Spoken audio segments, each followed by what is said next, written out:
Hello, আসসালামু আলাইকুম। আমি রুবানা আক্তার ঝুমু আপনাদের সামনে একটি ছোট্ট ভিডিও নিয়ে হাজির হয়ে গেলাম।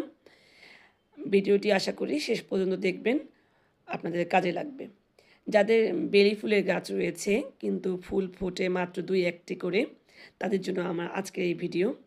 প্রতিবার বেলি ফুল ফোটার পরে বেলি ফুলের প্রতিটি আগা আপনারা ছোট, ছোট করে কেটে দিবেন। দেখবেন কেটে দেওয়ার কিছুদিন পর গাছ ভর্তি করে ওই আগা থেকে কুশি বের হচ্ছে এবং সাথে অসংখ্য কলিও হচ্ছে। এতে করে গাছ ভরে ফুল ফুটবে। আমি কিন্তু গতবার এই গাছটির আগাগুলো এভাবে কেটে দিয়েছিলাম। পরের বার আমার অনেক ফুল ফুটেছিল। তো এই প্রক্রিয়াটি আপনারা যদি করে থাকেন তাহলে আপনাদের গাছেও অসংখ্য ফুল হবে।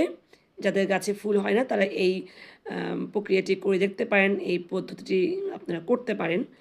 আশা করি কাজে লাগবে। তো ভিডিওটি যদি ভালো লেগে থাকে অবশ্যই একটি লাইক দিবেন, শেয়ার করে দিবেন। সবাই ভালো থাকবেন।